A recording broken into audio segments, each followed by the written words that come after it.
ফিলিস্তিন গাজা থেকে, হে আমার প্রাণপ্রিয় যুবকরা, ফিলিস্তিন আর গাজায় যুদ্ধ হচ্ছে, লেবাননে যুদ্ধ হচ্ছে। এই যুদ্ধে এটা মুসলমানদের জিহাদের ফিল্ড। যদি আমাদের যাওয়ার সুযোগ আসে, ওখানে যদি যাওয়ার সুযোগ আসে, কোনোভাবে রাস্তা খুলে যায়, যাইতে জন্য প্রস্তুত। একটা তাকবীর হবে, এখান থেকে বক্সিং দিয়ে একটা তাকবীর হবে, হাতে এরকম করলে দুর্বল হয়। Boxing ready? নারায়ে তাকবীর। বিশ্বের মুসলিম জাকি বিটি গে কিল দিয়ার মতো, বিটিরা কিলের অনুরোধ করি। বক্সিং, হ্যাঁ বক্সিং ধরতে দিবেন আমার দিক থেকে, এই দেন বক্সিং ধরা। বক্সিং ইহুদিদের দালালরা, জো বাইডেনের চালারা, খ্রিস্টানদের আস্তানা, ইহুদিদের আস্তানা, নেতানিয়াহুর চামড়া। কেন শুয়ারের চামড়া আমরা তুলতে পারি? কি কবতা এই জায়গা? নেতানিয়াহুর চামড়া কুত্তই কামড়া। নেতানিয়াহুর চামড়া, নেতানিয়াহুর চামড়া। নারায়ে তাকবীর। যার সুযোগ পাবেন না, তবু এই যে হাত উঁচিয়ে যে নারায়ে তাকবীর দিয়েছেন, এর বদৌলতে আল্লাহ তাআলা সত্যি যদি লাইন করে দেয়, যাইতে রেডি? এখনই ব্যাগ আনতে যেতে হবে না, বাড়ি টাকা আনতে যেতে হবে, লুঙ্গি পাল্টাতে যেতে হবে, এই বরাবর এটি চলে যাবো পশ্চিম দিক। রেডি? এই দরদের কারণে কিয়ামতের ময়দানে বদরি সৈনিকদের সাথে জান্নাতে যাব। বড় বিপদের মুহূর্তে আছি আমরা। ওয়াজ কি করব খুঁজে পাই না, টের পাই না। মহা সংকটে, বিশেষ করে আমরা গোপালগঞ্জে হুজুর না, বড় বিপদে, জানেন না। একদিকে আমরা সারা বাংলাদেশের হুজুর, আমাদের সারা বাংলাদেশের হুজুরা একদিক, আমাদের সরকারের পতনের জন্য সারা বাংলাদেশের হুজুরা মিলে সব একদিক। এর কারণে গোপালগঞ্জে আওয়ামী লীগরা আমাকে হুজুরকে বিশ্বাস করে না, কয় যে ইন্দ্রাও তো সেই হুজুরের হুজুর। সারা গোপালগঞ্জের সব মাদ্রাসা ঘুরিয়েছি, সব থানায়, প্রত্যেক এলাকায় একটা মহামারী ঢুকছে। এই বিবেচনা করে মাদ্রাসাগুলোর কালেকশন বন্ধ করে দিচ্ছে। মুষ্টি চাল দেব না, যাও হুজুরা ইউনুস কাকার কাছে, আমাকে ইউনুস কাকার কাছে পাঠায় দিচ্ছে। যাও খালেদার আসলের তলে, দিবে রেজম্বেদ দিয়া। এই কইয়া আমাকে স্থানীয় মাদ্রাসাগুলোর উপরে হস্তক্ষেপ করতেছে। আবার অন্যান্য জেলার সবাই কয় কি, আরে গোপালগঞ্জে হুজুর, ও গোপালগঞ্জের মিলেই আমলিক করে, ও জায়গা কোনো নবী রাসূল আসলেও সে আমলিক করে, ও বিশ্বাস করে লাভ নাই। একদিকে বাড়ির বাড়ির মানুষ বিশ্বাস করে না, আর একদিকে বাইরের মানুষ বিশ্বাস করে না, তো মরব কি খাইয়ে? বেশি কিছু বলতে চাই না, বললে যে এই যে দাঁড়ায় রয়েছে, টাওয়ার দাঁড়ায় রয়েছে, ওরা তো দুনিয়া করে ছড়াই দিবে না। আমার তো আবার কাল জাতি হবে কুষ্টিয়ে।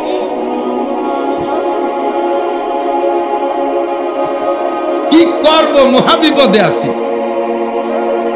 নোটাক বাটুস্কুত নবী আলাইহিস সালাম মক্কায় ছেলে মদিনায় গেছে, মক্কার মাটির টান জীবন ভরে হুজুরের বুকের মধ্যে ছিল। কথাটা ঠিক না? মদিনায় যায় আল্লাহর হুকুমে, ফিরে ফিরে মক্কার দিক তাকায়। আবার 10 বছর পরে সেই মক্কা ভূমিতে হুজুর চলেও আসছে, বিজয় করছে, কিন্তু জীবনের শেষ কাটাইছে মদিনায়। হিজরতের মর্যাদা আলাদা সেই বছর। মাতৃভূমির টান সবাই থাকে। আমরা হুজুররা কওমি মাদ্রাসা চালাইতেছি, আপনারা আমাদেরকে রাজনৈতিক দিক দিয়ে কোনো ভাগাভাগি করেন না, যারা যেখানে এসে যা করতেছে করুক। আমরা গোপালগঞ্জের উলামায়ে কিরাম যে অবস্থানে আছি, অন্য জেলার উলামায়ে কিরামরা আমাদের অবস্থানটা জানে, আমরা সেভাবে আছি, আমরা আপনাদের সাথে আছি। আজকে আমাদের রাগ কইরা, আমাদের নানান অপবাদ দিয়ে তাড়াই দিলেন, চলে গেলাম। আপনার আবার একদিন সুদিন আসবে, সেই দিন যদি কোনোদিন আসে, সেই দিন এই মাদ্রাসাগুলো চালাবে কিনা, আমাদের প্রতিষ্ঠান আমাদের চালাইতে হবে। আমরা উলামায়ে কিরামকে, ধর্মীয় কোনো একটা অংশকে নিন্দা ধিক্কার দেব, ঠিক আছে তো ইনশাআল্লাহ? আপনারা থাকবেন মিলেমিশে, আল্লাহ তাআলা তৌফিক দান করে। কোরআন শরীফের ভিতরে যে বিষয়গুলো সবচেয়ে বেশি আলোচনা, তার দুটি তিনটে বললাম। 3 নম্বর একটা বিষয় হলো, সেটা হলো আল্লাহ পাক রব্বুল আলামিন 62 বার আলোচনা করেছেন, সেটা হলো তাকওয়া। তাকওয়া সংক্রান্ত 2-3টা আয়াত আমি পড়েছি, মাত্র তার তরজমা বলেই দোয়া করে দেবো, বিরক্ত করবো না আপনাদেরকে। আল্লাহ পাক রব্বুল আলামিন বড় মহব্বতের সাথে ডাক দিয়ে আপনাদেরকে বলেন, ইয়া আইয়ুহাল্লাযীনা আমানুত্তাকুল্লাহ। এ যুবক আমার দিক, হে অন্ধ জগতের অটল বিশ্বাসী পাগলরা, আপনাদেরকে আল্লাহ তাআলা অন্ধ জগতের অটল বিশ্বাসী পাগল বলে ডাক দিয়েছেন। বলেন আলহামদুলিল্লাহ। দুনিয়ার নাম অন্ধ জগৎ, কারণ এ জায়গা বসে আখিরাত দেখা যায় না, এ জায়গা বসে আল্লাহকে দেখা যায় না, এ জায়গা বসে জান্নাত দেখা যায় না, এ জায়গা বসে জাহান্নাম দেখা যায় না, এখানে বসে ফেরেশতা দেখা যায় না, পুলসিরাত দেখা যায় না, জান্নাতের নাজ নিয়ামত দেখা যায় না, জাহান্নাম দেখা যায় না। কাজেই দুনিয়াটা হলো অন্ধ জগৎ। এই অন্ধ জগতে বসে আমরা অটল বিশ্বাসী। কেমন বিশ্বাসী? আমার যুবক, বহুত যুবকরা আছে, নামাজ পড়ে না, কালাম পড়ে না, মদ গাঁজা ইয়াবা ফেনসিডিল খায়, আবার মাঝে মাঝে দুর্গা পূজা, কালী পূজা, সরস্বতী পূজা, লক্ষ্মী পূজায় যাইও সে জায়গা উদ্বোধন করে দিয়ে আসে, তাকে সাথে সহযোগিতা করে। অথচ এই মুসলমানের যুবক, মুসলমানের সন্তান, তার সামনে যদি বিশ্ব নবীকে কেউ গালি দেয়, আল্লাহর কোরআনের সাথে যদি বেয়াদবি কেউ করে, ওই যুবকের দেহের ভিতরে 1 ফোঁটা রক্ত থাকতে তার প্রতিশোধ না নিয়ে বাড়ি ফিরবে? জোরে বলেন, ফিরবে? কাজেই আপনি অন্ধ জগতের অটল বিশ্বাসী এবং আপনি পাগল। দুনিয়ার সব নাজ নিয়ামত ছেড়ে দিয়ে, দুনিয়ার ভোগবিলাস ছেড়ে দিয়ে এক আল্লাহকে ধরে বসে আছেন, যার কারণে নানান নিন্দা মন্দ শুনতেছেন, অনেক শক্ত মন্দ আপনি সহ্য করে যাচ্ছেন, দুনিয়ার অনেক ভোগবিলাস থেকে বঞ্চিত হচ্ছেন, একমাত্র আখিরাতকে বিশ্বাস করে। যেটা পাগলের স্বভাব, পাগল তার বাড়ি 10 তলা দালান ফেলাই তুইয়া রাস্তায় দিয়ে মাটি দিয়ে গড়ি খেয়ে বেড়ায়, দুনিয়ার সমস্ত ভোগবিলাস ফেলে দিয়ে। পাগলও যা করে আপনারাও তাই করেন। আল্লাহ পাক আপনাদেরকে অন্ধ জগতের অটল বিশ্বাসী পাগল বলে ডাক দিয়ে বলেন, ইত্তাকুল্লাহ, ইত্তাকুল্লাহ। বড় একটা দামি কথা, ইত্তাকুল্লাহ। ভয় করো কাকে? আরে ভয় করবো কাকে? লা নাকাবু আহাদান ইল্লাল্লাহ। আল্লাহ ছাড়া কেউকে ভয় করব? দুনিয়ার অনেককে ভয় করি, আগুনরে ভয় পাই। কেন? পোড়াইয়ে মেরে ফেলবে। আগুনের ভিতরে পড়ে গেলাম, পুড়িয়ে গেলাম, মরে গেলাম। মরার পরে কে আগুনরে ভয় করা লাগে? দুনিয়ার আগুনরে। এরে সাপরে ভয় পাই, কেন? ও কামড় দিলি মরে যাব। আচ্ছা, দিয়েই দিল কামড়, মরিও গেলাম। মরার পরে কে আর ওই সাপরে ভয় করা লাগে? বাঘরে ভয় পাই, কেন? ও ধরে ছিঁড়ে বুড়ে খেয়ে মেরে ফেলবে। আচ্ছা, ধরাই পড়ে গেলাম বাঘের কাছে, ছিঁড়ে বুড়ে খেয়ে মেরে ফেললো আমাকে, আর কি ওই বাঘরে ভয় পাওয়া লাগে? এ সমস্ত ভয় সাময়িক, এ সমস্ত ভয় সাময়িক। পুলিশে ভয় পায়, ধরে জেলে দেবে, আর সরকারে ভয় পায়, মামলা দিয়ে আটকায় দেবে। এটা কিছুক্ষণের জন্য, কিন্তু ভয় পাও ওই আল্লাহকে, যেই আল্লাহকে ভয় পাওয়া লাগবে কিয়ামত পর্যন্ত নয়, শুধু অনাদি অনন্তকাল। তার সামনে দাঁড়িয়ে, এ আমার প্রাণপ্রিয় যুবক, আমার মুরব্বী বাবারা, 4টি প্রশ্নের জবাব আল্লাহর সামনে দাঁড়ায় দিতেই হবে। কথা বলেন, হবে কি হবে না? দুনিয়ার মানুষের সামনে মানুষের জবাব দিতে তাই আটকে যায়। বর্তমানে কি জবাজবি চলতেছে তা জানি না, কয় কারে কিরম ধরে ধরে কিভাবে আটকায়, কি জিজ্ঞেস করতেছে জানি না। বাকি 16 বছর আগে ফখরুদ্দিন, ইয়াজউদ্দিন, মঈনুদ্দিন সরকারের সময় মনে আছে নাকি মুরব্বীকে? এ দল ও দল, আমলিগ, বিএনপি সব দলের বড় বড় নেতাকে ধরে ধরে আটকাইছে, মেলা কিছু জিজ্ঞেস করে নাই। আরে যাদেরকে আটকাইছে ফখরুদ্দিন সাহেবকে, তাদেরকে জিজ্ঞেস করছে, মিয়া জীবনে কয় ওয়াক্ত নামাজ কাজা করছে তাই কয়ে যাও, এই জিজ্ঞেস করছে। হ্যাঁ, গত রমজানে রোজা রাখো নাই কে? ফখরুদ্দিন কি তাই জিজ্ঞেস করছে? কয়টা হজ ফরজ হয়েছে তা করো নাই কে? এ জিজ্ঞেস করে নাই। বোরকা পরিস নাই, পরে নাই কে তোর বউ? এ জিজ্ঞেস করে নাই। আপনি কেন কাঁসাই দিয়ে ইরিদার লাগাইছেন? তা জিজ্ঞেস করে নাই। আপনি কেন সুদ খাইছেন? তা আপনারা জিজ্ঞেস করে নাই। আপনি কেন কি বলা হয় পরের মাথায় বাড়ি মারছেন? তা আপনারা জিজ্ঞেস করে নাই। সব নেতাকে একটা মাত্র প্রশ্ন করছে, আন মালিহি মিন আইনা ইকতাসাবা ফিমা আনফাকা। সিরাগঞ্জি ভাঙ্গা সুটকে নিয়ে ঢাকা আসলে, আর পরে বিশাল ভবনের মালিক হয়ে গেলে, এইটা কোত্থেকে হইলা? আসলে তুমি রিক্সা চালাইতে, আসার পরে তুমি শিল্পপতি হয়ে গেলে, আসলে তুমি গার্মেন্টসের চাকরিজীবী হইয়া, আসার পরে তুমি কোটিপতি হয়ে গেলে। এই টাকা কোত্থেকে পাইলা? মাত্র 1 টাকার হিসাব নেছে। কথা বলেন ঠিক কি ঠিক না? আর সমস্ত এ দল ও দল, সব দলের নেতারা একটা হিসাব দিতে যে ধরা পড়ে গেছে, মালিকের সামনে 4টি প্রশ্নের জবাব দেওয়া লাগবে। আন উমরিহি ফিমা আপনা, আন উমরিহি ফিমা আপনা। আপনার 70-80 বছরের জীবন কোথায় কতটুকু কাটাইছেন একটু কয়ে যান। সাহস আছে কোন বাপের বেটার? পারবেন বলতে? আমি পারবো না, আমি জবাব দিতে পারবো না। আমার জিন্দেগির হিসাব আমি দিতে পারবো না, কারণ আজকে বৃহস্পতিবার, গত বৃহস্পতিবার সকালে কি খাইছি সেই সেটা মনে নাই। আছে? আর এই 70-80 বছরের হিসাব আমি কিভাবে দেব? এই হিসাবের ভয়ে আমি আল্লাহকে ভয় পাই। সিদ্দিকা আয়েশা বলে, হুজুর আমরাও কি হিসেবে আটকে যাব? হুজুর বলেন, আয়েশা মানহুসি বা নৌকেশা, বিনা হিসাবে পার হতে পারার চেষ্টা করো, হিসাবের কাঠগড়ায় দাঁড় হবে যে সেই বিপদে পড়িয়া যাইবে। বিনা হিসাবে পার হতে পারো কি তাই দেখো। ইত্তাকুল্লাহ, ভয় পাও আল্লাহকে, ওখানে দাঁড়িয়ে তোমাকে হিসাব দেওয়াই লাগবে। হে দোস্ত, যারা বিমানে চড়ছেন তাদের সাথে আমার একটু আলাপ করতে সহজ হবে। বিমানে উঠতে গেলে ইমিগ্রেশন আছে, ইমিগ্রেশন না? বিমানে যারা উঠছে, হাজি সাহেবরা তো অবশ্যই জানে, বিদেশ করছেন তারা জানে। ইমিগ্রেশনে 4টি ইমিগ্রেশন। কয়টা? 1 নম্বরে পাসপোর্ট ইমিগ্রেশন, আপনার পাসপোর্ট সহি কিনা বিদেশ যাইতে গেলে। 2 নম্বরে আপনার টিকিট ইমিগ্রেশন, ঠিক আছে কিনা। 3 নম্বরে আপনার ব্যাগেজ, মাল ব্যাগেজ ইমিগ্রেশন, লাগেজ ইমিগ্রেশন, ওর ভিতরে অবৈধ কিছু আছে কিনা। 4 নম্বরে আপনার বডি ইমিগ্রেশন, দেহের মধ্যে কিছু নিয়ে যাচ্ছেন নাকি। অনেকে বলে পেট ভরে সোনা খাইয়ে আইছে, বাংলাদেশে পায়খানা করে সেই সোনা বেচে। সুবহানাল্লাহ। আমি একবার এই ইমিগ্রেশনে ধরা পড়ে গেছি। আল্লাহু আকবার।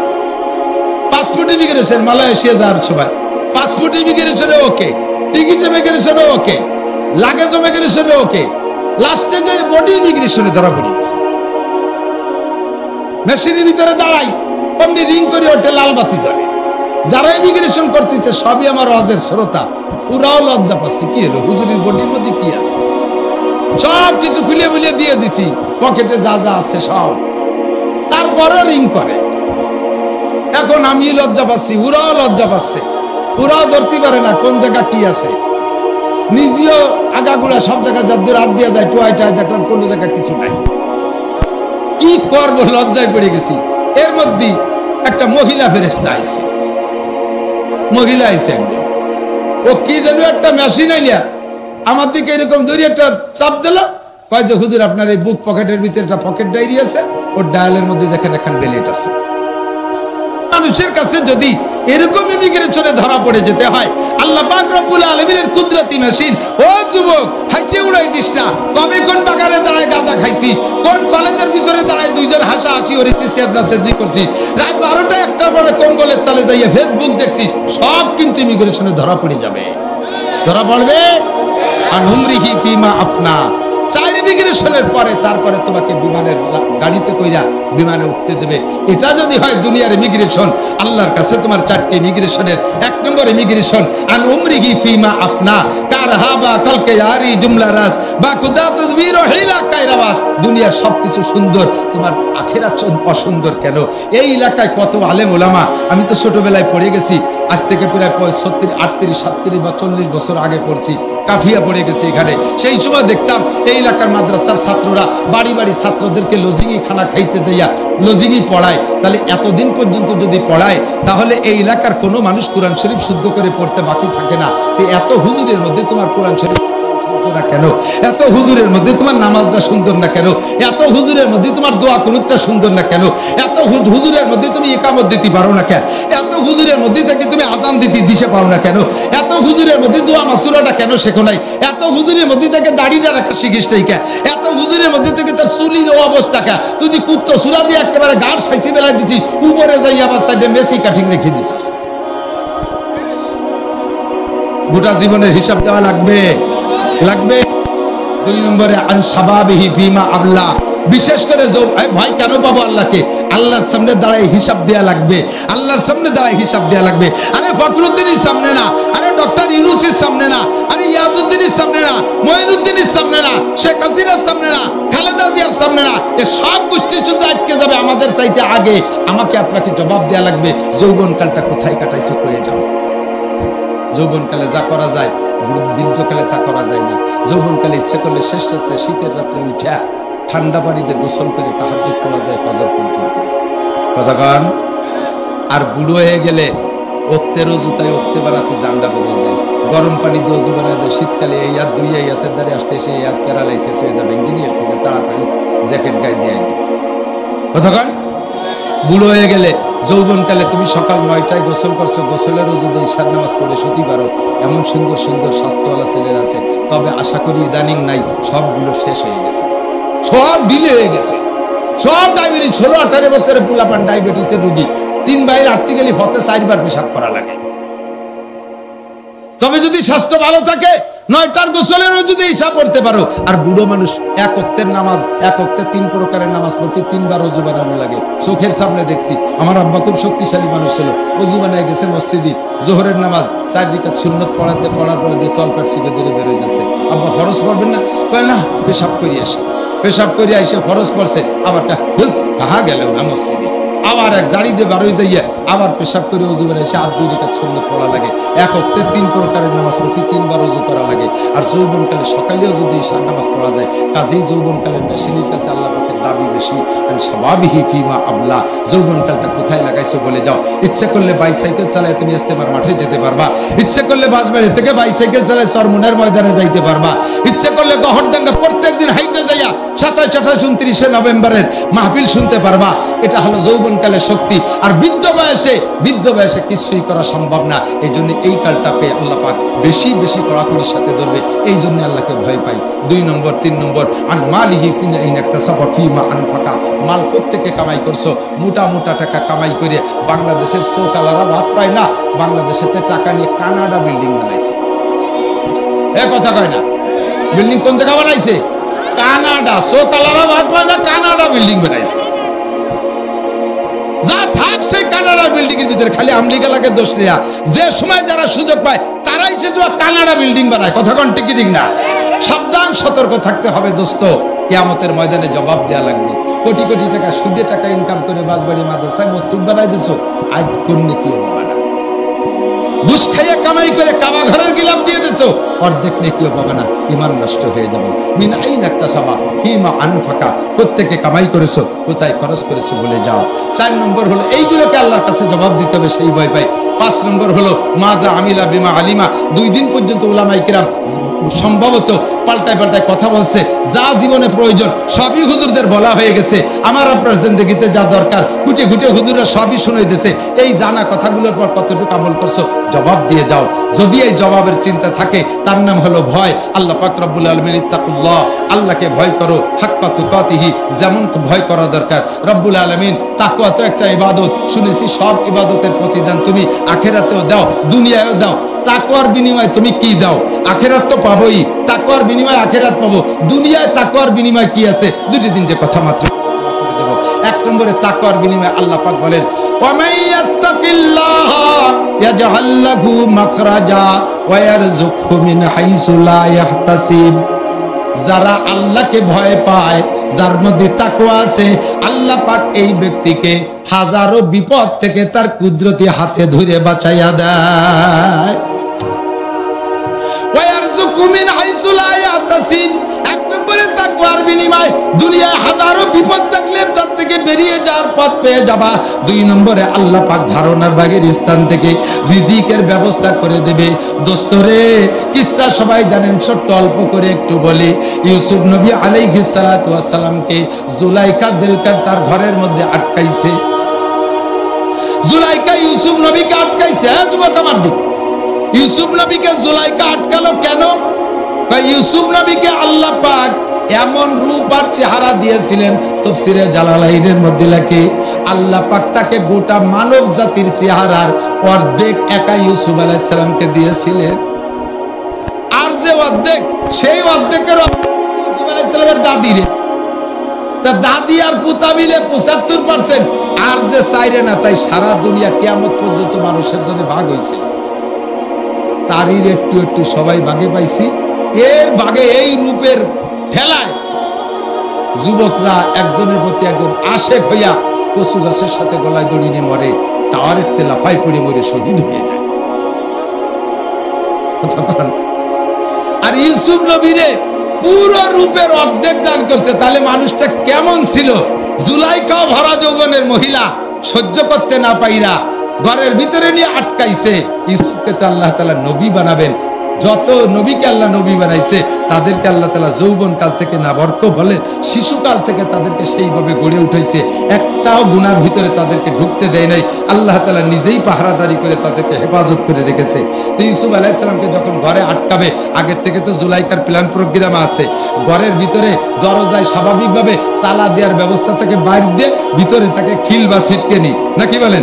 ভিতরে তালা দেওয়ার ব্যবস্থা খুব কমই থাকে। তো সে সময় ছিল না। তো ইউসুফ যাতে খিল খুলে বেরোয় না যেতে পারে, এই জন্য জুলাইখা আগে মিস্ত্রিদের ভিতর দিয়ে তালারও ব্যবস্থা করে নিয়েছে। ভিতরে নিয়া ঘরের ভিতরে আটকাইয়া টলমলে যুবতী সুন্দরী জুলাইখা, সেও বিশ্ব সুন্দরীদের মধ্যে একজন, আজিজে মেসের মিশরীদের রূপ এখনো পর্যন্ত ভালো, এখনো পর্যন্ত বিশ্বের ভিতরে সবচেয়ে সুন্দরী মিশরী মহিলারা, পুরুষরা। এই জুলাইখা ইউসুফ আলাইহিস সালামের ঘরের ভিতরে নিয়ে গায়ের সম্পূর্ণ কাপড় তার সামনে খুলে ফেলাইছে। একজনকে আলহামদুলিল্লাহ, কি বুঝার বলছে আল্লাহ, জোরে কন্যা নাউজুবিল্লাহ। আমার দিক তাকান, এখনো মুহূর্তে নির্জনে কোন মহিলা যদি কোন যুবকরে এত ব্যবস্থা নিজের পক্ষ থেকে করে নিয়া এমন একটা পরিস্থিতি সামনে তৈরি করে, ইমান ঠিক রাখা কত কঠিন। যুবক না, বুড়ো মানুষ পর্যন্ত ইমান ঠিক রাখা। ইউসুফ আলাইহিস সালাতু ওয়াস সালামকে আল্লাহ তাআলা বাঁচাবেন বিদায় তার ভিতরে এমন ভয় সৃষ্টি করে দিয়েছে। এই ভয়ে, আল্লাহর এই তাকওয়া, এই ভয়ে সে বাঁচার জন্য চেষ্টা করতেছে, খুঁজতেছে, উপায় খুঁজতেছে। ইতিমধ্যে দেখে জুলাইখার মূর্তি, জুলাইখা ছিল মূর্তি পূজারী, ওর ওই ঘরের ভিতরে মূর্তি থাকে। সেই মূর্তিকে তো হিন্দুরা যে দেখেন না, সকালবেলা উঠে কুর্নিশ করে, উড়ু উড়ু দেয়, ইত্যাদি ইত্যাদি করে। জুলাইখা ওইভাবে পূজা পাঠ করে। মূর্তিটা ঘরের ভিতরে এই তার রুমের মধ্যে, সে মূর্তির মুখ মাথা কালো কাপড় দিয়ে বাঁধিয়ে দেওয়া রয়েছে পেছানো। ইউসুফ আলাইহিস সালাম বললেন, এটা কি জিনিস? যে এটা আমার ভগবান, এটাকে আমি পূজা করি। তার মুখ মাথা কালা কাপড় দিয়ে বাঁধছেন কেন? কয় যে এখন যে কাজ করতে যাচ্ছি ভগবানের সামনে, চোখের সামনে এই কাজ করা যায় না, তাই তার চোখ বেঁধে থুইছে যাতে ভগবান না দেখে। ইউসুফ আলাইহিস সালাম সুযোগ পেয়ে কয়, তুমি যারে পূজা করো, তোমার ভগবানের চোখ কালা কাপড় দিয়ে বাঁধতে তুলি দেখে না, আমি যার ইবাদত করি তার চোখ কালা কাপড় দিয়ে বাঁধা যায় না। তো তোমার এই মাটি মূর্তির সামনে যদি আকাম না করা যায়, আমার ওই আল্লাহর সামনে একাম করা সম্ভব? ইন্নী আখাফুল্লাহ, আমি আল্লাহরে ভয় করি। এর মধ্যে দেখে ইয়াকুব আলাইহিস সালাম, ইউসুফ আলাইহিস সালামের আব্বা ওই ঘরের মধ্যে আঙ্গুল কামড়ায় ধরে বসে গেছে, আঙ্গুল কামড়ায় ধরে বসে গেছে। এই জায়গায় ইউসুফ আলাইহিস সালামের কাছে ইয়াকুব আলাইহিস সালাম আসার তো কোনো কল্পনাই করা যায় না। ইয়াকুব আলাইহিস সালাম তো জানেও না যে আমার ইউসুফ বেঁচে আছে কিনা। বাইরে যে কইছে বাঘে খেয়ে ফেলাইছে, বেঁচে আছে না মারা গেছে তাও জানে না, আর থাকলেও কোন জায়গা আছে তা জানে না। ওই ঘরের মধ্যে ইয়াকুব আলাইহিস সালাম আসলেন কোত্থেকে? আল্লাহ পাক যাকে বাঁচানোর চেষ্টা করে, যে আল্লাহকে ভয় পায়, আল্লাহ তাআলা তাকে বাঁচানোর ব্যবস্থা করে দেয়। ওই জায়গায় ইয়াকুব আলাইহিস সালামকে পাঠায় দিয়েছে, আর বাপের সামনে ছেলেতে এ কাম করতে পারে না। এইটা দেখেই উনি ভয়তে দৌড় মারছে, আর দরজার কাছে গেছে তো খটখট করে তালাগুলো খুলে গেছে, একের পর এক 7টা দরজা খুলে গেছে। কন্যা সুবহানাল্লাহ। ওয়া মাইয়াত্তাকিল্লাহ ইয়াজআল লাহু মাখরাজা, যে আল্লাহকে ভয় পায় আল্লাহ তাআলা তাকে বাঁচানোর জন্য ব্যবস্থা করেই দেয়। ও দোস্ত, ওয়ারযুকহু মিন হাইসু লা ইয়াহতাসিব, ধারণার বাহির স্থান থেকে উত্তম রিজিকের ব্যবস্থা করে দেয়। এরপরে খাটলেন জেল, এরপরে জেল খাটা থেকে বেরোলেন, জেলে তো গেছেন জুলাইখার প্ররোচনায়, এরপরে গেছেন জেলে, জেলের থেকে বেরোইলেন। বেরোনোর পরে আল্লাহ তাআলা ধীরে ধীরে সম্মান কোথায় নিয়েছে, ধীরে ধীরে কোথায় সম্মান নিয়েছে? ওই জুলাইখার স্বামী আজিজে মেসের মারা গেছে প্রেসিডেন্ট, এরপরে সেই জায়গায় হযরত ইউসুফ আলাইহিস সালামকে আল্লাহ তাআলা প্রথম বানাইছে খাদ্যমন্ত্রী, এরপরে বানাইছে প্রেসিডেন্ট। কন্যা সুবহানাল্লাহ। জুলাইখা তখন মাজুল হয়ে গেছে, সরকারি সুযোগ সুবিধা সবকিছু থেকে বঞ্চিত। দীর্ঘদিন পর্যন্ত প্রেসিডেন্টের স্ত্রী থেকে সোনা দানা টাকা পয়সা বহুত জমা করছে, এই সব সহ চলে গেছে বাড়ি যাইয়া। এবার এখনো পর্যন্ত ইউসুফ আলাইহিস সালামের মহব্বত ছাড়তে পারে নাই, ইউসুফের মহব্বত ছাড়তে পারে নাই। ইউসুফ আলাইহিস সালাম তখন তো প্রেসিডেন্ট, এখন জুলাইখা বুড়ো অতি অতি অতি অতি পুজো হয়ে গেছে, চোখের এই পর্দা ঝুলিয়ে এসে চোখও বন্ধ হয়ে গেছে। হিন্দি বলে যায়, ইউসুফের সাথে একটু আমারে দেখা করাই দিবি? কয় যে দেখা করাই দিতে পারি, 50,000 টাকা লাগবে। মিটি মানুষ ফকুই দিয়ে টাকা নিয়ে গেছে, ও টাকা খাইয়ে দিয়ে চলে গেছে। আমাকে চট্টগ্রাম এক হুজুর ছিলেন, বুজুর্গ হুজুর। ওই বুজুর শীতকালে দিন, হুজুর পাহাড়ি এলাকায় মাদ্রাসা, তো পাহাড়ি শিয়ালে শেষ রাত্রি ডাকতেছে, মানে সন্ধ্যা রাত্রি ডাকতেছে, দুমা বেগে ডাকতেছে। এখন হুজুর কয়, এই শিয়ালগুলো ডাকে কে? কয় যে হুজুর, ওই শিয়ালগুলো শীতের যন্ত্রণায় ডাকতেছে। হুজুর একটা মাইটি আড়ির মধ্যে কিছু পয়সা তো ব্যাংক এক চিলে ভরিয়ে গেছে, কয় যে এই টাকা নিয়ে যাই, ওই শিয়ালকে কম্বল কিনে দিয়ে।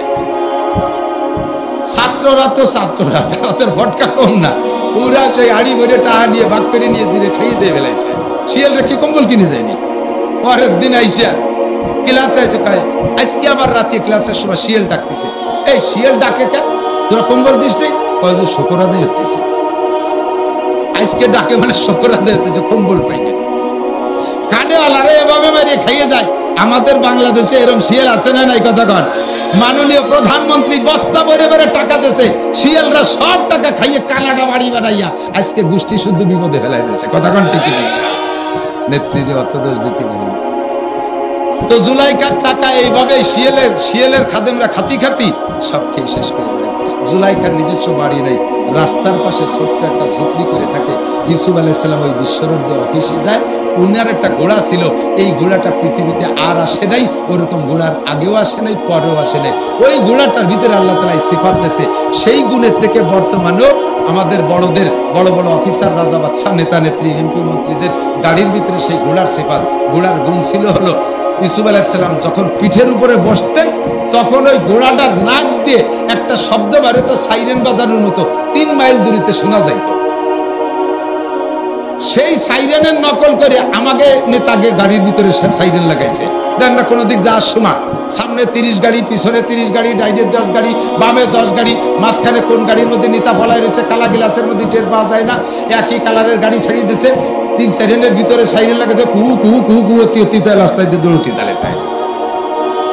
ইউসুফ আলাইহিস সালাতু ওয়াস সালাম যখন ওই ঘোড়ায় উঠতেন, রাস্তার মানুষ টের পাইয়া শুধু এক নজর ইউসুফের চেহারাটা দেখার জন্য রাস্তায় এসে সারিবদ্ধ দাঁড়াইতেন। জুলাইখা কয়, একজনের টাকা দিয়েছে, আমি তো বুড়ো হয়ে গেছি, যেতে পারবো না, তুই আমার একটু রাস্তায় নিয়ে যাবি, পারবি? কয়দিন সে চেষ্টা করছে, পারে নাই। আজকে উনার যে দেবতা, সেই মূর্তি, এখনো মূর্তি পূজা করে, মূর্তিরে ঘরের মধ্যে রেখে মূর্তির কাছে খুব করে দোয়া মোনাজাত করছে, ভগবান তোর এই জীবন ভরে ইবাদত বন্দেগী করলাম, তুই একটু ইউসুফরে আমার সাথে একটু দেখা করা দিতে পারলি না? তুই একটু দেখা করাই দে, তোরে আরো বেশি পুজো করবো। আজকে আখেরি দোয়া করে টোরে রাস্তায় গেছে, কয় যে ইউসুফ আলাইহিস সালাম একটু বেশি দুঃখী জ্বালায় ভগবানের লাইথবে না চড়াবে তা টের পাচ্ছে। পরের দিন আইসা ভগবানরে বাদ দিয়ে এবার আকীদা পাল্টাইছে। ইউসুফ আলাইহিস সালাম তো আল্লাহ ভক্ত, জুলাইখা আগেতে জানে। আজকে ভগবানরে বাদ দিয়ে রব্বুল আলামিনের কাছে দোয়া করছে, মালিক কিচ্ছু চাই না, জীবনে যে কারণে আমি ইউসুফের আশেক হইছি তা তুমি ভালো করে জানো। শুধু আমি না, মিশরের 100 মহিলা তারা ইউসুফকে এক ঝলক দেখে তাদের আঙ্গুল কেটে ফেলাইছে। এটা আমি এর কাছে, ইউসুফের কাছে মাজুর, বুড়ো হয়ে গেছি, তবু আমি ইউসুফের আশে এসকে, ইউসুফের মহব্বতে পাগল, আমাকে একটাবার দেখা করার সুযোগ করে দাও। আল্লাহর কাছে দোয়া মোনাজাত করে সিজদা করে জুলাইখা রাস্তায় আসছে। ইতিমধ্যে ইউসুফ আলাইহিস সালাম চলে আসছে, সাক্ষাৎ হয়ে গেছে। সালাম দিয়ে কয়, একটু নামবেন, আমি বুড়ি মানুষ। মুসলিম বাদশা, আমাদের দেশের রাজা বাদশাকে মতো সরা রাস্তা ক্লিয়ার কর, দেখেন না বাড়ি আসার সময় 50-100 কিলোমিটার রাস্তায় শিয়াল কুত্তু আসতে পারবে না, সব সাফ। বুড়ি আইছে, আসার সাথে সাথে ইউসুফ আলাইহিস সালাম নামছে। কি খবর আপনার, কি দাবি বলেন? ইউসুফ আলাইহিস সালাম ওই জুলাইখারে দিয়ে চিনতেছে না, এমন হয়ে গেছে। আর জুলাইখা তো ইউসুফরে দেখতেছেই না, অন্ধ। তো বলতেছে, আপনি কি ইউসুফ? আপনি কি এই দেশের রাজা? বলে, হ্যাঁ আমি ইউসুফ, আমি এই দেশের রাজা। আপনি নবী ইউসুফ? বলে, জি। তাহলে আপনার কাছে, আপনি নবী হলে আপনার যোগ্যতা আছে, আপনার কথা আল্লাহ শুনে। আপনার কাছে একটা দাবি, আপনি একটু দোয়া করে দেন, আমার চোখ দুটো যেন খুলে যায়, আমি যেন আপনার চোখ দেখলে তো দেখতে পারি। আপনারে দেখার জন্য বহুত সম্পদ ছিল, সব শেষ করে ফেলাইছি, কোনোদিন নাগালে পাই না, আজকে পাইছি, একটু দোয়া করেন, আমার চোখ দুটো ভালো হোক, একটু আপনার কোরআন করে দেখবো। ইউসুফ আলাইহিস সালামকে, আল্লাহ তুমি এই বুড়ির চোখ ভালো করে দাও, দেশের চোখ ভালো করে। এখন ইউসুফ আলাইহিস বুড়ি চোখ জানি, যে মহিলা তো সে ফিরে আবার আইসো, অসময় আমার বিপদে ফেলাই দিচ্ছে, যে কোনো সমস্যা নাই, ওই মহিলাকে লোক দিয়ে আপনার বাসায় পাঠাই দেবে, মহিলারে লোক দিয়ে বাসায় পাঠাই দেবে, সফর সেরে বিকেলে যাইয়া ওই মহিলাকে বিয়ে করে নেবেন। আল্লাহ হুকুম করছে, বলেন না সুবহানাল্লাহ। নবীর ইশকে আশিক হইয়া একভাবে লেগে রয়েছে, নিজেকে পবিত্র রেখা, অবশেষে আল্লাহ তাআলা তার চাহিদা পূরণ করে দিয়েছে। এখন ওই মহিলাকে লোক দিয়ে যখন বাড়ি পাঠাইতেছে, ইউসুফ আলাইহিস সালামের বাড়ি, মহিলাকে ইউসুফ নবীর বাড়ি যাওয়ার আগে আমার ওই ঝুপড়ির মধ্যে একটু জাতি হবে, ঝুপড়ির মধ্যে একটু জাতি হবে। ঝুপড়ির মধ্যে যাইয়ে সে ভগবানের ঠ্যাং দৌড়িয়ে, ওরে ব্যাঙ্গের মতো আসার শয়তান, তোর জীবন ভরে পুজো আল্লাহ ইবাদত করলাম, তুই আমার ইউসুফের সাথে দেখা করাতে পারলি না। আরে একবার কইছি আমার আল্লাহ রে, সেই আল্লাহ আমার ইউসুফের সাথে দেখা করাই দিয়ে আমার সব পাল্টায় ফেলে দিয়েছে। তোরা পুজো দেবো যে জায়গায় দিয়ে যায়, ওরে ভাঙ্গে চুরি হাত পাও মোয়া হইয়া পানিতে ডুবই টুবই ধুইয়ে তারপরে ইউসুফ আলাইহিস সালামের বাসায় গেছে। যথারীতি বিয়ে হয়ে গেছে। ইউসুফ আলাইহিস সালামের আরো স্ত্রী ছিল, বলা হয় যে অন্য কোন স্ত্রীর পেটে সন্তানও হয় নাই। এই জুলাইখার পেটে আল্লাহ তাআলা 3টে সন্তান দান করেছেন। সেই 3 সন্তানের মাধ্যমে যাইতে যাইতে সন্তানের একটা মেয়ের নাম রহিমা, একটা মেয়ের নাম রহিমা। ওই রহিমাকে আল্লাহ তাআলা আবার বিয়ে করা দিয়েছে হযরত আইয়ুব আলাইহিস সালামের সাথে। সে আইয়ুব আলাইহিস সালামকে 18 বছর পুকার বসানা খেদমত করছে রহিমা, বংশীয় ভাবে নবীর বংশ। রহিমার বাপ ইউসুফ আলাইহিস সালাম, ইউসুফ আলাইহিস সালামের বাপ ইসহাক আলাইহিস সালাম, ইসহাক আলাইহিস সালামের বাপ কি বলা হয় ইব্রাহিম আলাইহিস সালাতু ওয়াস সালাম। এইভাবে যাইতে যাইতে ইউসুফ আলাইহিস সালামের বাপ ইয়াকুব আলাইহিস সালাম, ইয়াকুব আলাইহিস সালামের বাপের নাম ইসহাক আলাইহিস সালাম, ইসহাক আলাইহিস সালামের বাপের নাম ইব্রাহিম আলাইহিস সালাম। সেই বংশের মাইয়া, কি যে তার বিনয়ী ভাষা, আমি আশ্চর্য হয়ে যাচ্ছি।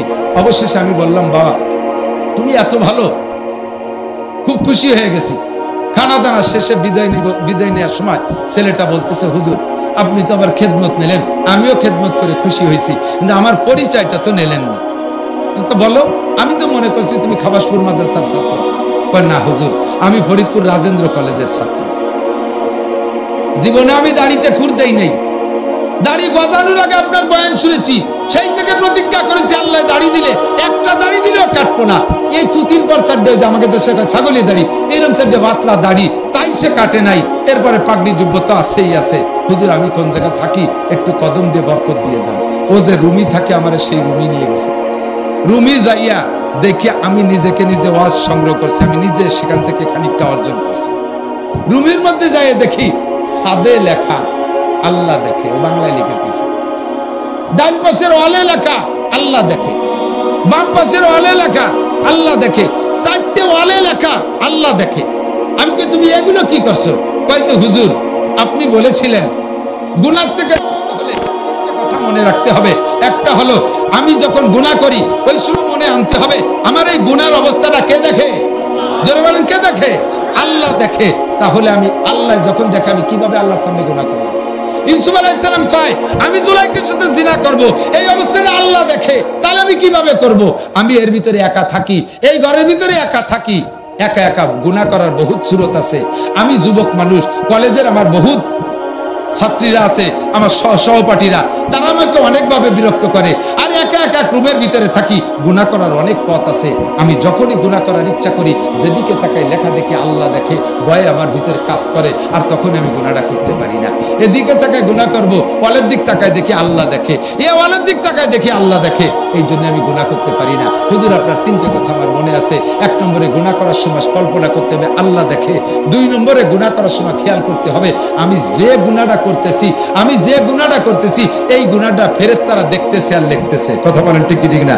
3 নম্বরে আরেকটা কথা কল্পনা করলে গুনাহ থেকে বাঁচা যাবে, সেটা হলো আমি যে গুনাহটা করতেছি এই গুনাহরত অবস্থায় আমার মৃত্যু হতে পারে কি পারে না? গুনাহরত অবস্থায় আমার মৃত্যু হতে পারে। মদ গালে দিছি, এই অবস্থায় মরতে পারি। সিগারেট টানতেছি, এই অবস্থায় মরতে পারি। আমি সুদে টাকা হাতে নিচ্ছি, ওই অবস্থায় মরতে পারি। টেলিভিশন দেখতেছি, ওই অবস্থায় মরতে পারি। রাতের বেলা কানে খিল লাগায় মমতাজের গান শুনতেছি, ওই শোনার ভিতরে ঘুম হয়ে গেছে, ওর মধ্যে আমি মরে যেতে পারি। তাহলে যে হালাতে মরতেছি ওই হালাতটা আল্লাহ পাক রব্বুল আলামিন দেখতেছে, ফেরেশতারা। আমার এই অবস্থাটা, গুনার অবস্থাটা যদি আল্লাহ দেখে, আমি কিভাবে আল্লাহর সামনে করব? এর নাম হলো মাইয়াত্তাকিল্লাহ ইয়াজআল লাহু মাখরাজা। ইয়া আইয়ুহাল্লাযিনা আমানুত্তাকুল্লাহা হাক্কা তুকাতি। যুবক, ও যুবক, সিগারেট খাইস না, আল্লাহ দেখে। মদ খাইস না, আল্লাহ দেখে। ফেসবুকে ল্যাংটা ছবি দেখিস না, ওইটা আল্লাহ দেখে। তুই গাঁজা এবা খাইস না, আল্লাহ দেখে। জিনা করিস না, আল্লাহ দেখে। চুরি করিস না, আল্লাহ দেখে। মুরব্বীরা সুদে টাকা হাতে নিয়েন না, আল্লাহ দেখে। পরের জমি আইল ঠেলেন না, আল্লাহ দেখে। আপনি যে অন্যায়টা করেন আল্লাহ দেখে। দেখে কি দেখে না? এই ভয়টার নাম হলো তাকওয়া। এইটা একটু ভিতরে সেট করি, আজকে আমার ওয়াজের শেষ। আজকে ভিতরে এই ভয়টা আমি সেট করি, তাহলে সকল গুনাহ থেকে বাঁচতে পারবেন। আর গুনাহ থেকে বাঁচলে লাভ কি শুনবেন?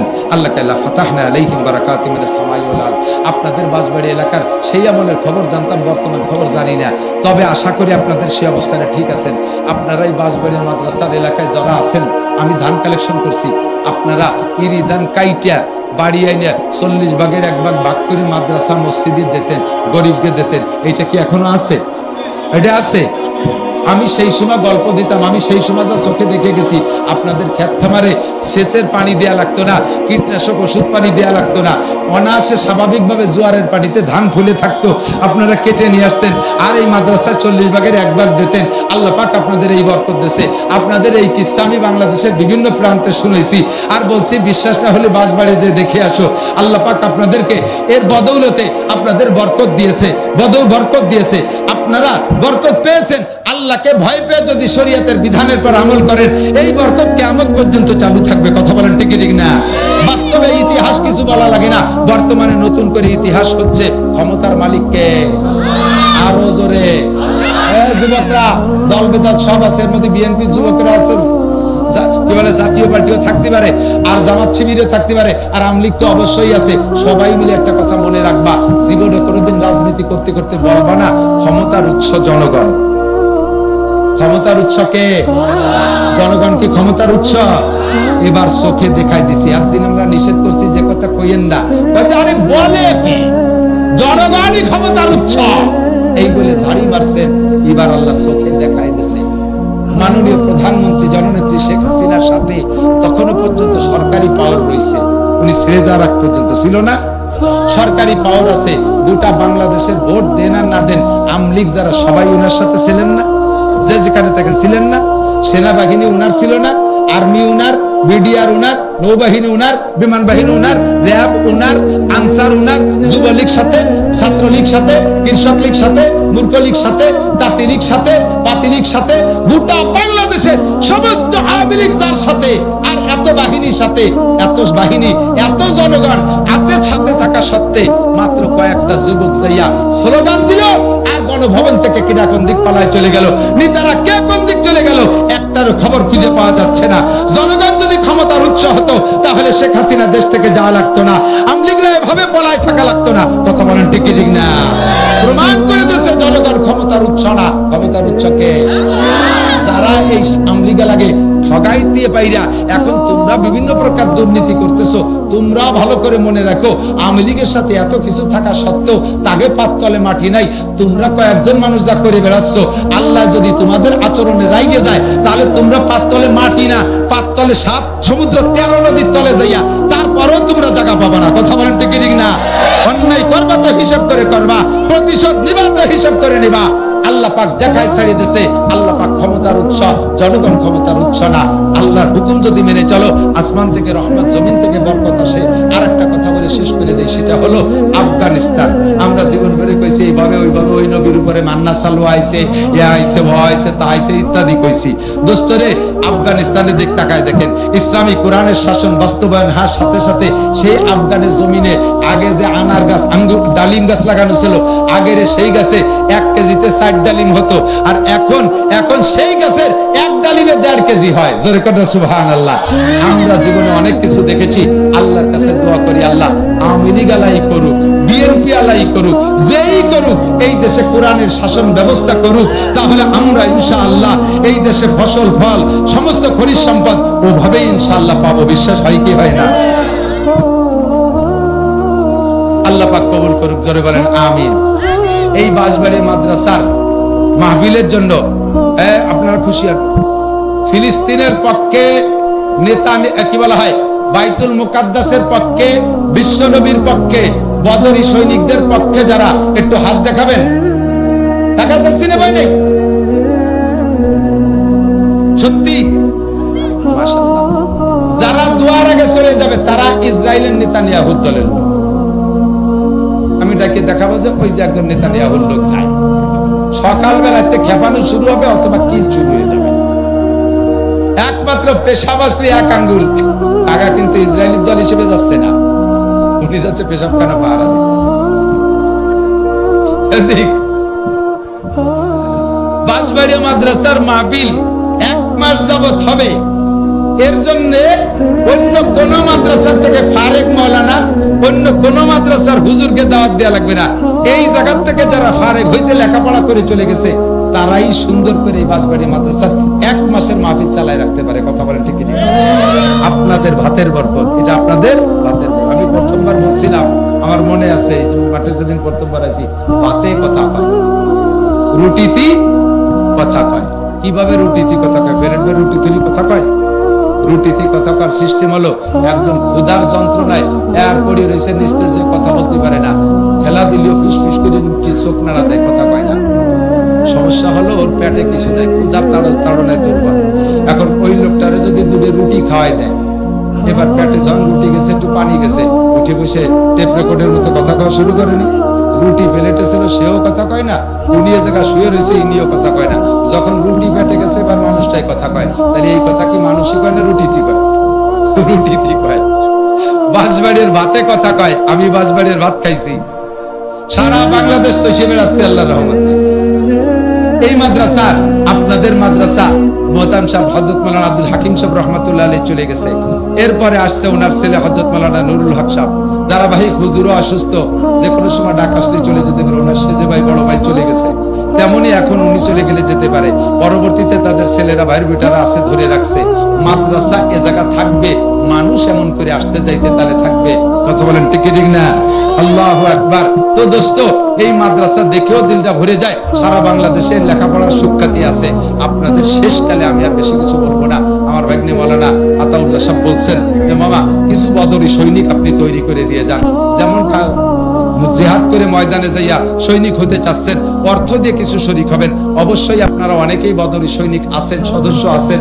313 জন বদরি সৈনিক বিনা হিসেবে জান্নাতে চলে যাবে। আর মান তাশাব্বাহা বিকওমিন ফাহুয়া মিনহুম, যার সাথে যার মিল হবে তার সাথে তার হাসর হবে। আমি দোয়া করি আল্লাহ তাআলা আপনাদের সকলকে বদরি সৈনিকদের সাথে বিনা হিসেবে জান্নাতি করে দিক, বলেন আমিন।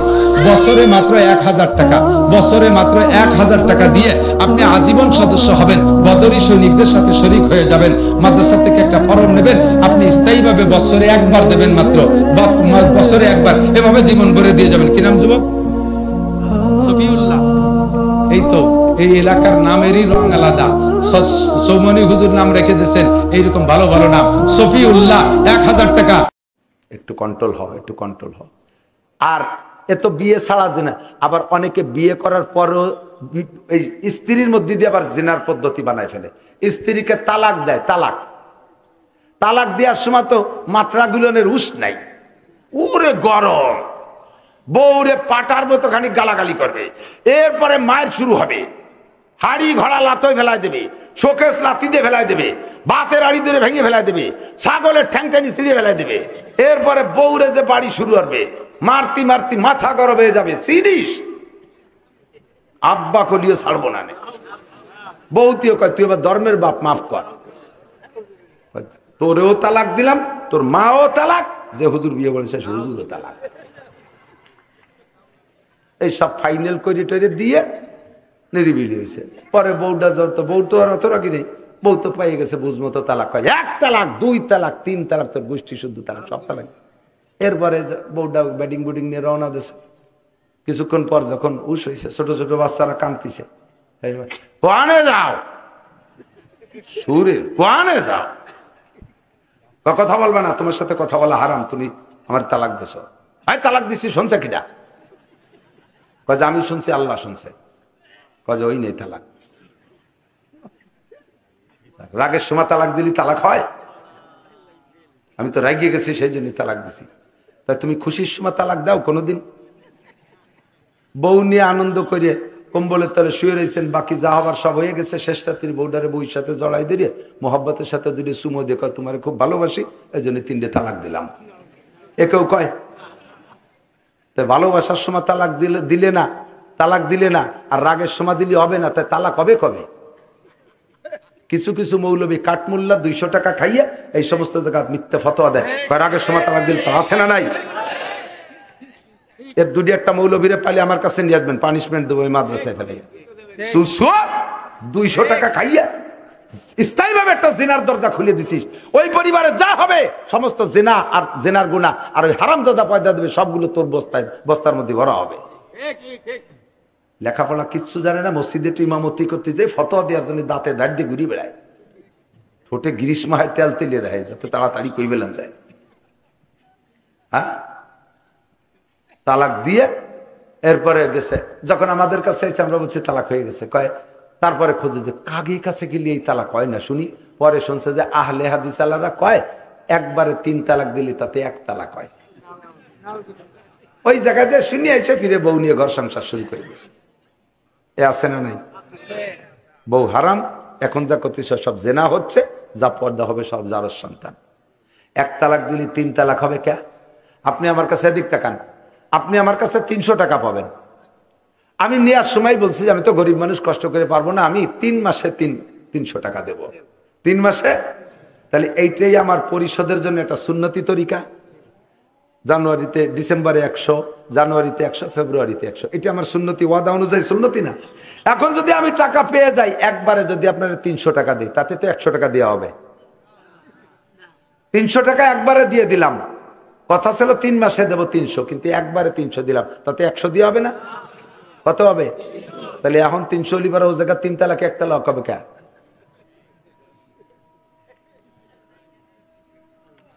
এই চোরগুলো সমাজ দ্বারা জ্বালায় দিল, দেশে এমনি আজে বাজে ভাবে যার সন্তানের দেশটা ভরি যাচ্ছে। আর এরপরে এই যে এই বৈধতার ভিতর দিয়ে আবার হারামজাদা ঢুকে দিছে হাজার হাজার। এর থেকে বাঁচেন। সমাজে এই রকম যদি তালাক দিয়া বউ নিয়ে কেউ সংসার করে, তাকে যদি সমাজের কেউ সাপোর্ট দেয়, ওরে সহ মসজিদের থেকে ঘেটি গুলিতে বের করে দিতে হবে। মারামারি যেন হয় না। কইছে মামলা উনিও খাবে। মারামারি না, অন্যাসে ভদ্রতার সাথে, নইলে বিচ্ছিন্ন করে দেবেন। আমার মা বোনরা, তালাকের ব্যাপারটা দুনিয়ার কেউ জানুক না জানুক, আপনি জানেন আল্লাহর কাছে যাইতে হবে। স্বামী আপনারে কোন ভাষায় তালাক দিছে, স্বামীর মনে না থাকলে আপনার মনে আছে, আপনি ওই স্বামীকে নিয়ে ঘর করবেন না। হারামজাদা সন্তান, জারজ সন্তানের প্রোটেকশন দিয়েন না, সমাজটারে পাক করতে দেন, নাপাকের মধ্যে যেন না। ইনতাজতানিবু কাবায়ের, যদি কবিরা গুনাহ থেকে বাঁচো, আল্লাহ কয় নুকাফির আনকুম সাইয়্যাতিকুম, তোমার সমস্ত সগীরা গুনাহ আমি মাফ করে দেব। চেষ্টা করা যাবে না? যাবে? আল্লাহর স্ত্রীর শক্তি বেশি। কত বড় বিয়াদব! আমরা কি বলি? কুল হুয়াল্লাহু আহাদ, বলেন আল্লাহুস সামাদ, লাম ইয়ালিদ ওয়া লাম ইউলাদ। আমার আল্লাহ একক একক, কারো কাছে ঠিকানা। আমার আল্লাহ কেউরে জন্ম দেয় না, আমার আল্লাহকে থেকে জন্ম নেয় না। আমরা এই বিশ্বাসে বিশ্বাসী। ঠিক? ওই রাজা কইল ওইটা হলো শিরিক ফি জাত, আল্লাহর অস্তিত্বের সাথে শিরিক করা, এটা 1 নম্বর মুশরিক। 1 সেকেন্ডের জন্য জান্নাতে যাবে না। আল্লাহ কয় ওরা আমার বড় শত্রু। 2 নম্বর হলো শিরিক ফি সিফাত, আল্লাহর যে গুণ আছে আল্লাহকে একা মানি। হ্যাঁ, এই যুবকরা খেয়াল করো না, তোমরা একসময় বুড়ো হবে, ঝামেলার মধ্যে পড়ে যাবা। দিন দিন বক্তাদের বয়ানের রং পাল্টে যাচ্ছে। এই গভীর কথাগুলো বলা ছাড়ান দেশে এখন গীত গান গজল দিয়ে মজলিস গরম করে পকেট ভরি আটকে যায়। এক আর থাকবে না, বেশি দিন নাই। এই আমাকে সিরিয়ালের আদা বুড়ো চাইলেও নৌকাটা মরি গেলি ভরা সাপ। একটু খেয়াল আরো। 2 নম্বর শিরিক ফি সিফাত কাকে বলে? আল্লাহর অস্তিত্ব হিসেবে আল্লাহকে একাকেই মানি। আল্লাহ একা ঠিক, কিন্তু আল্লাহর যে গুণ আছে ওই গুণগুলো অন্যের মধ্যেও আছে, তখনই আপনি মুশরিক। আল্লাহর গুণের মধ্যে কি গুণ? আল্লাহ হাজের, আল্লাহ নাজের। হাজের মানে এনি টাইম এভরিডে, সব জায়গায় আল্লাহ উপস্থিত হওয়ার ক্ষমতা রাখে। কে রাখে? নাজের, একে টাইমে সব জায়গা দেখে কে? সামিউম বাসির, একে টাইমে সব আওয়াজ শোনে কে? সব কিছু দেখে কে? এই গুণগুলো যদি আর কেউরে ভালোবাসে একটু শরিক করি, যে আল্লাহর নবীও হাজির, যখনই মিলাদ পড়ি চলে আসে, আমরা যেখানে যা করি নবীও দেখে, তাহলে আল্লাহর ওই গুণটা নবীর মধ্যে নিয়ে আসছেন। নবীকে বেশি ভালোবাসতে যাইয়া আল্লাহকে বিশ্বাস করেন, কিন্তু নবীর ভিতরে আল্লাহর গুণটা ঢুকই দেওয়ার সাথে সাথে আপনি পাক্কা মুশরিক। সারা জীবন ফরজ ওয়াজিব সুন্নত পালন করেও 1 সেকেন্ডও ভেস্তে যাইতে পারবেন না।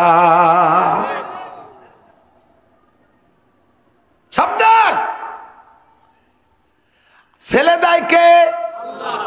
কথা কয় না। মেয়ে দেয়, মোটো না দেয়, হিজলে দেয়, জোড়া জোড়া দেয়। يهب لمن يشاء إناثا ويهب لمن يشاء الذكور أو يزوجهم ذكرانا وإناثا ويجعل من يشاء عقيما। যারে খুশি ছেলে দেয়, যারে খুশি মেয়ে দেয়, কেউরে ছেলে দে মেয়ে জমজ দেয়, আবার কেউরে নিঃসন্তানী বাজা বানাইয়া রাখে। এ সব ক্ষমতা আল্লাহর।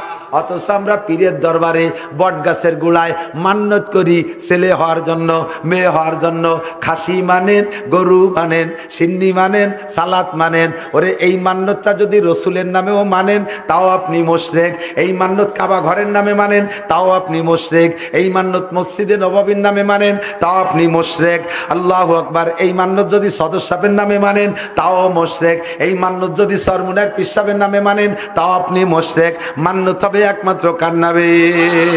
আর ওই সব জায়গা দিলে আপনার ইবাদত বন্দেগী সব করতেছেন পরিষ্কার, কিন্তু একটা জায়গায় মার খেয়ে গেছেন, আপনি মুশরিক। আপনার আকীদা পীরের জায়গা দিলে কিছু হয়, পীরের কাছে মুরিদ হলে ধনী হওয়া যায়, ওই পীরের কাছে মান্যত করলে আমার এই সম্পদ পাওয়া যায়। এইগুলো হলো আল্লাহর গুণকে পীরের মধ্যে এনে কাড়াকাড়ি করতেছেন। এর কয় শিরিক ফিস সিফাত। আমি কি বুঝতে পারছি? ক্ষমতার উৎস কে? জনগণ ক্ষমতার উৎস। এই কথা যে নেতারা কইছে আল্লাহ তাদেরকে ধুলাই দিয়ে ছাড়িয়ে দিয়েছে। সব জনগণ তোমার সাথে আছে, তুমি টেকো এবার। টিকতে তো পারলে না। তাহলে এই যে কথাটা বলছো ওইটার শিক্ষা দেওয়ার জন্য এত জনগণ আমার গোপালগঞ্জের সব তার সাথে, সারা বাংলাদেশের লক্ষ লক্ষ কোটি কোটি সাথে, তারপরও টিকতে পারে না, কারণ আকীদা নষ্ট হয়ে গেছে। তুমি মনে করো জনগণ ক্ষমতার উৎস, সব জনগণ তোর সাথে আছে, তুই থাক। পারলি তো না। কতক্ষণ প্রত্যেকে অ্যানিম্যান এভরিবডি। এখন ওই দল হেরে যাওয়ার পরে যে দল রাস্তায় পাগলামি করতেছো, ধরো মারো খাও কালো, এটা করো ওটা করো, তোমরা তাদের চেয়ে কম। তোমরাও জনগণকে ক্ষমতার উৎস মনে করে নাচতেছো, তোমরাও ধরা খেয়ে যাবা। একিন তৈরি করো। এগুলো করা যাবে? এগুলো করা যাবে? এখন তাদেরকে দুর্বল দেখে তুমি যা খুশি করতেছো, আল্লাহর গুরুই দিতে সময় লাগে না। সীমা লঙ্ঘন করবা তো আল্লাহ ধরে বলবে। ঠিক? আল্লাহ আস্তাগফিরুল্লাহ। জিনা করা হারাম না হালাল? জিনা করা জোর হলো না? টাকা দিয়ে যদি রাজি করে করেন, দুইজনে প্রেম করছেন তো অনুমতি হয়ে গেছে দুইজনে। হ্যাঁ, যুবকরা বিয়ে হারে, দুইজনে বিয়ে হারে, আল্লাহ আল্লাহ রসুলের সাক্ষী রেখে বিয়ে হারে। আল্লাহ আল্লাহ রসুলের সাক্ষী রেখে বিয়ে করে যারা করতেছ, তোমাদের কপাল পড়বে। ওই বিয়ে বিয়ে না। আল্লাহকে আমরা, আমার রসুল তো সব জায়গা থাকে না, উনি তো হাজার নাজের না, আমি সব জায়গা থাই। তা আমারে সাক্ষী রেখে বিয়ে হবে না। সাক্ষী রাখতে হবে মুসলমান পুরুষ দুইজন। কয়জন? দুইজন পুরুষ সাক্ষী রেখে বিয়ে করতে হবে। তোমার ওই আল্লাহ আল্লাহ রসুল সাক্ষীর বিয়ে বিয়ে না। ওখানে যা করবা সব জেনা হবে। যদি দুই একটা ফুটিয়ে পড়ে তা হবে জারিউল বাচ্চা, হারামজাদা, যারও সন্তান হবে। কতক্ষণ না কে? আরে বাড়ির বাংলা বাড়ি কোথায়? আমি কি বাইরে গেছি? আমি তো গোপালগঞ্জের মধ্যে আছি। আমাকে গোপালী বাংলা এরকম না, বোঝা যাচ্ছে তো? আকাম করিয়া যা পয়দা দিবা সব জারিউল বাচ্চা, হারামজাদা পয়দা হবে। আর তুমি তো এখন সুন্দর একটা বাচ্চা হয়েছে দেখতে চাঁদের মতো, পরে নিয়মতান্ত্রিক বিয়ে করে নিছো। প্রথম যেটা পয়দা দিছো ওটা তো জারস সন্তান, বিয়ের আগে। পরে বিয়ে করে নিছো, এই জারস সন্তানের থেকে প্রোটেকশন যা হবে সব হারাম হতে থাকবে। তুমি কিসের কি বলে বিস্পত্তন করেছো, কিসের চারা লাগাই দিছো, চিন্তা করতে পারো? কিছুক্ষণের আনন্দ করতে যে তুমি একটা জেনারেশনকে ধ্বংস করে দিছো, একটা জেনারেশনকে ধ্বংস করে দিছো। ওই বংশে কোনো ভালো মানুষ পয়দা হবে না কোনোদিন। দাড়ি কাটা সগিরা না কবিরা? বলেন, দাড়ি কাটা সগিরা না কবিরা? দাড়ি একটুক একটুক ফিস ফিস করে খাইজনীয় সাইজ রাখা, এটা তার চেয়ে বড় কবিরা, আকবরুল কাবায়ের। কারণ দাড়ি যে পুরো সাইজে ফেলায় দেয় সে কবিরা গুনাহ মনে করেই চাষে, আর যে একটুক একটুক রাখে সুন্নত মনে করে ও তার চেয়ে বড় অন্যায় করছে। যা সুন্নত না তার সে সুন্নত মনে করতেছে, এটা আরো বড় অপরাধ। দাড়ি রাখবেন সর্বনিম্ন, বাড়তে বাড়তে 1 মুঠ পর্যন্ত অতি দিতে হবে। অনেকে দাড়ি লম্বাই হয় না, না কাটলেও খাটোই ছোট ছোট থাকে, তাতে দোষ নাই, কিন্তু আগা ছাড়তে পারবেন না। হ্যাঁ, মেলা বড় হয়ে গেছে, জটমট পড়ে যার ভয় থাকে, নষ্ট হয়ে যায় ভয় পড়বে, সে থেকে আপনি 1 মুঠ ধরিয়ে এই নিচের টুক কেটে দিতে পারবেন। কিন্তু তার আগে যদি খাটো করে ফেলেন, এই যে বগল সাইজ একটুক একটু, বগলও যেটুক দাঁড়িয়ে চাটুক, এই সাইজের ইমাম সাহেব নামাজ পড়াইলে তার পিছনে নামাজ পড়া মাকরুহে তাহরিমি, ওই নামাজ আবার পড়িয়ে নেওয়া ভালো। বুঝে আসছে কথা? এগুলো সব কবিরা গুনাহ। টাকলু সিয়ে প্যান্ট পাজামা পরা পুরুষের কবিরা গুনাহ। মহিলাদের টাকলুর উপরে কাপড় পরা কবিরা গুনাহ। মহিলাদের সারা শরীর ঢেকে রাখা ফরজ, শরীরে যে কোনো জায়গা বের করে পর পুরুষের সামনে যা কবিরা গুনাহ। আর পুরুষের টাকনু সিয়ে কাপড় পরা কবিরা গুনাহ। নাভি বের করে দিয়ে পাশা পিছ এপাশ ওপাশ খুলে দিয়ে প্যান্ট পরছে, লুঙ্গি পরছে, একের বুড়িটা নামাই দিয়ে কবিরা গুনাহ। এই কবিরা গুনার থেকে বাঁচেন, আল্লাহ তাআলা বাঁচার তৌফিক দান করুক। কষ্ট পেয়েছেন? আমি বুঝাইতে চাইছি এটা নেকি তো কামাই করবই, সবচাইতে বড় ইনকাম হলো গুনাহ থেকে বেঁচে থাকা, গুনাহ পরিহার করা। চেষ্টা করা যাবে যুবকরা? যুবকরা যাবে চেষ্টা করা? আজকের এই মজলিসে এখানে জামাতে নামাজ হবে, না পড়ে চলে যান নিয়ত আছে কার কার? একজনও না। যেহেতু হাত উঠান নেই, সকলে এখানে ওয়াদা করলেন নামাজ পড়বেন, মিস করবেন না। মাদ্রাসা আমি গত বছর এসে বাথরুম ভালো পাইনি, না তার আগের বছর জন্য, এবছর বাথরুমটা সুন্দর হয়েছে, খুব ভালো লাগছে। মাদ্রাসার লেখাপড়ার পরিবেশও ভালো,